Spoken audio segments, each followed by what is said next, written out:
باب النوم قبل العشاء لمن غلب.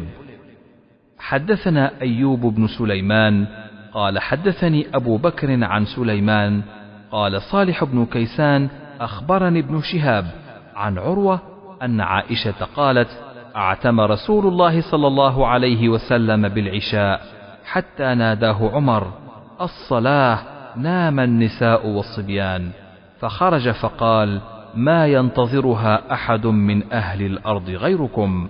قال ولا يصلى يومئذ إلا بالمدينة، وكانوا يصلون فيما بين أن يغيب الشفق إلى ثلث الليل الأول.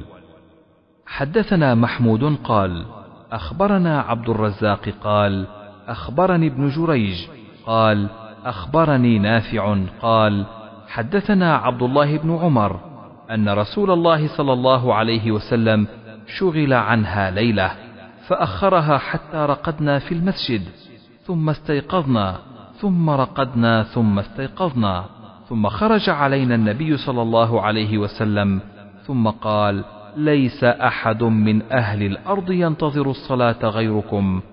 وكان ابن عمر لا يبالي أقدمها أم أخرها إذا كان لا يخشى أن يغلبه النوم عن وقتها، وكان يرقد قبلها. قال ابن جريج قلت لعطاء وقال سمعت ابن عباس يقول اعتم رسول الله صلى الله عليه وسلم ليلة بالعشاء حتى رقد الناس واستيقظوا، ورقدوا واستيقظوا، فقام عمر بن الخطاب فقال الصلاة. قال عطاء قال ابن عباس فخرج نبي الله صلى الله عليه وسلم كأني أنظر إليه الآن يقطر رأسه ماء واضعا يده على رأسه، فقال لولا أن أشق على أمتي لأمرتهم أن يصلوها هكذا.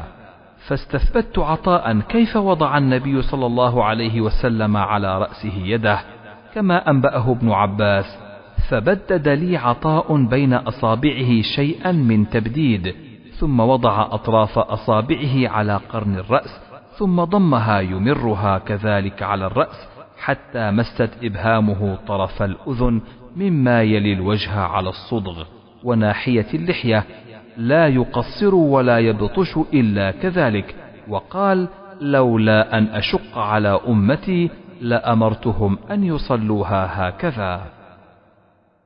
باب وقت العشاء إلى نصف الليل. وقال أبو برزة كان النبي صلى الله عليه وسلم يستحب تأخيرها.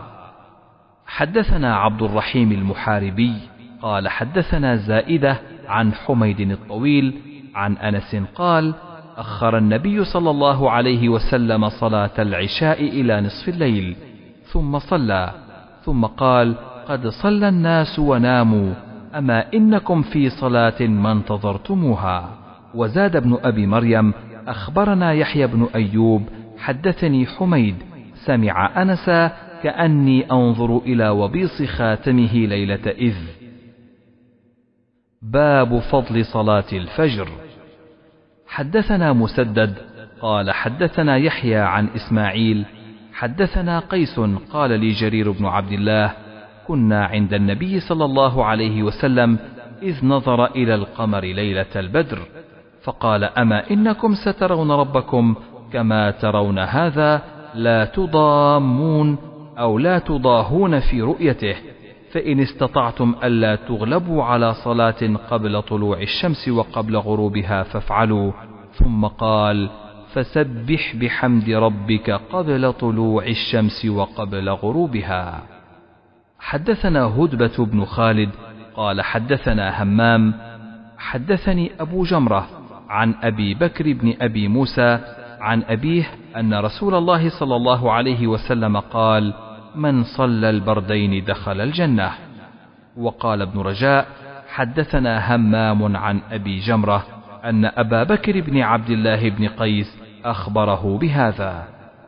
حدثنا إسحاق عن حبان حدثنا همام حدثنا أبو جمرة عن أبي بكر بن عبد الله عن أبيه عن النبي صلى الله عليه وسلم مثله. باب وقت الفجر. حدثنا عمرو بن عاصم قال حدثنا همام عن قتادة عن أنس أن زيد بن ثابت حدثه أنهم تسحروا مع النبي صلى الله عليه وسلم ثم قاموا إلى الصلاة. قلت: كم بينهما؟ قال: قدر 50 أو 60، يعني آية. حدثنا حسن بن صباح سمع روحا. حدثنا سعيد عن قتادة عن أنس بن مالك أن نبي الله صلى الله عليه وسلم وزيد بن ثابت تسحرا، فلما فرغا من سحورهما قام نبي الله صلى الله عليه وسلم إلى الصلاة فصلى. قلنا لأنس: كم كان بين فراغهما من سحورهما ودخولهما في الصلاة؟ قال: قدر ما يقرأ الرجل 50 آية. حدثنا إسماعيل بن أبي أويس عن أخيه عن سليمان عن أبي حازم أنه سمع سهل بن سعد يقول: كنت أتسحر في أهلي ثم يكون سرعة بي أن أدرك صلاة الفجر مع رسول الله صلى الله عليه وسلم.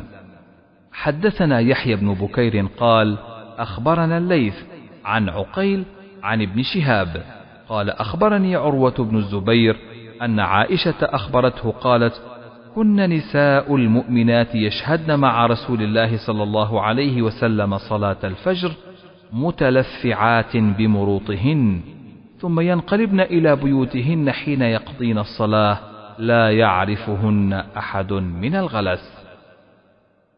باب من أدرك من الفجر ركعة. حدثنا عبد الله بن مسلمة عن مالك عن زيد بن أسلم عن عطاء بن يسار وعن بسر بن سعيد وعن الأعرج يحدثونه عن أبي هريرة أن رسول الله صلى الله عليه وسلم قال: من أدرك من الصبح ركعة قبل أن تطلع الشمس فقد أدرك الصبح، ومن أدرك ركعة من العصر قبل أن تغرب الشمس فقد أدرك العصر. باب من أدرك من الصلاة ركعة. حدثنا عبد الله بن يوسف قال: أخبرنا مالك عن ابن شهاب عن أبي سلمة بن عبد الرحمن عن أبي هريرة أن رسول الله صلى الله عليه وسلم قال: من أدرك ركعة من الصلاة فقد أدرك الصلاة. باب الصلاة بعد الفجر حتى ترتفع الشمس. حدثنا حفص بن عمر قال: حدثنا هشام عن قتادة عن أبي العالية عن ابن عباس قال: شهد عندي رجال مرضيون وأرضاهم عندي عمر أن النبي صلى الله عليه وسلم نهى عن الصلاة بعد الصبح حتى تشرق الشمس وبعد العصر حتى تغرب. حدثنا مسدد قال: حدثنا يحيى عن شعبة عن قتادة سمعت أبا العالية عن ابن عباس قال: حدثني ناس بهذا. حدثنا مسدد قال: حدثنا يحيى بن سعيد عن هشام قال: أخبرني أبي قال: أخبرني ابن عمر قال: قال رسول الله صلى الله عليه وسلم: لا تحروا بصلاتكم طلوع الشمس ولا غروبها. وقال: حدثني ابن عمر قال: قال رسول الله صلى الله عليه وسلم: إذا طلع حاجب الشمس فأخروا الصلاة حتى ترتفع، وإذا غاب حاجب الشمس فأخروا الصلاة حتى تغيب. تابعه عبده. حدثنا عبيد بن إسماعيل عن أبي أسامة عن عبيد الله عن خبيب بن عبد الرحمن عن حفص بن عاصم عن أبي هريرة أن رسول الله صلى الله عليه وسلم نهى عن بيعتين وعن لبستين وعن صلاتين. نهى عن الصلاة بعد الفجر حتى تطلع الشمس، وبعد العصر حتى تغرب الشمس، وعن اشتمال الصماء، وعن الاحتباء في ثوب واحد يفضي بفرجه إلى السماء، وعن المنابذة والملامسة. باب لا يتحرى الصلاة قبل غروب الشمس. حدثنا عبد الله بن يوسف قال: أخبرنا مالك عن نافع عن ابن عمر أن رسول الله صلى الله عليه وسلم قال: لا يتحرى أحدكم فيصلي عند طلوع الشمس ولا عند غروبها. حدثنا عبد العزيز بن عبد الله قال: حدثنا إبراهيم بن سعد عن صالح عن ابن شهاب قال: أخبرني عطاء بن يزيد الجندعي أنه سمع أبا سعيد الخدري يقول: سمعت رسول الله صلى الله عليه وسلم يقول: لا صلاة بعد الصبح حتى ترتفع الشمس، ولا صلاة بعد العصر حتى تغيب الشمس. حدثنا محمد بن أبان قال حدثنا غندر قال حدثنا شعبة عن أبي التياح قال سمعت حمران بن أبان يحدث عن معاوية قال: إنكم لتصلون صلاة لقد صحبنا رسول الله صلى الله عليه وسلم فما رأيناه يصليها، ولقد نهى عنهما، يعني الركعتين بعد العصر. حدثنا محمد بن سلام قال حدثنا عبدة عن عبيد الله عن خبيب عن حفص بن عاصم عن أبي هريرة قال: نهى رسول الله صلى الله عليه وسلم عن صلاتين بعد الفجر حتى تطلع الشمس، وبعد العصر حتى تغرب الشمس. باب من لم يكره الصلاة إلا بعد العصر والفجر.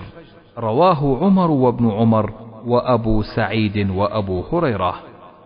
حدثنا أبو النعمان حدثنا حماد بن زيد عن أيوب عن نافع عن ابن عمر قال: أصلي كما رأيت أصحابي يصلون، لا أنهى أحدا يصلي بليل ولا نهار ما شاء، غير ألا تحروا طلوع الشمس ولا غروبها. باب ما يصلى بعد العصر من الفوائت ونحوها. وقال كريب عن أم سلمة: صلى النبي صلى الله عليه وسلم بعد العصر ركعتين، وقال: شغلني ناس من عبد القيس عن الركعتين بعد الظهر. حدثنا أبو نعيم قال حدثنا عبد الواحد بن أيمن قال حدثني أبي أنه سمع عائشة قالت: والذي ذهب به ما تركهما حتى لقي الله، وما لقي الله تعالى حتى ثقل عن الصلاة، وكان يصلي كثيرا من صلاته قاعدا، تعني الركعتين بعد العصر، وكان النبي صلى الله عليه وسلم يصليهما ولا يصليهما في المسجد مخافة أن يثقل على أمته، وكان يحب ما يخفف عنهم. حدثنا مسدد قال حدثنا يحيى قال حدثنا هشام قال أخبرني أبي قالت عائشة ابن أختي: ما ترك النبي صلى الله عليه وسلم السجدتين بعد العصر عندي قط. حدثنا موسى بن إسماعيل قال حدثنا عبد الواحد قال حدثنا الشيباني قال حدثنا عبد الرحمن بن الأسود عن أبيه عن عائشة قالت: ركعتان لم يكن رسول الله صلى الله عليه وسلم يدعهما سرا ولا علانية، ركعتان قبل صلاة الصبح وركعتان بعد العصر. حدثنا محمد بن عرعرة قال حدثنا شعبة عن أبي إسحاق قال: رأيت الأسود ومسروقا شهدا على عائشة قالت: ما كان النبي صلى الله عليه وسلم يأتيني في يوم بعد العصر إلا صلى ركعتين. باب التبكير بالصلاة في يوم غيم.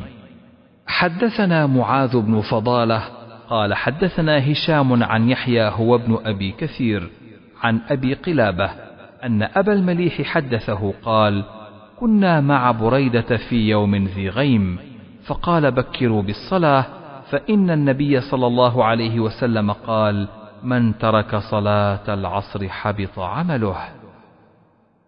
باب الأذان بعد ذهاب الوقت.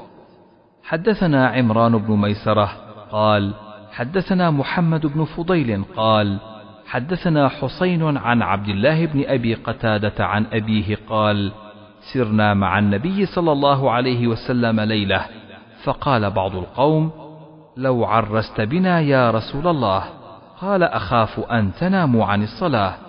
قال بلال: أنا أوقظكم.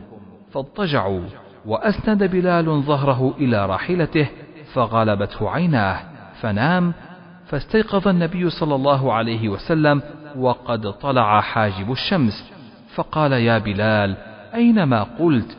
قال: ما ألقيت علي نومة مثلها قط. قال: إن الله قبض أرواحكم حين شاء، وردها عليكم حين شاء. يا بلال، قم فأذن بالناس بالصلاة. فتوضأ، فلما ارتفعت الشمس وبياضت قام فصلى.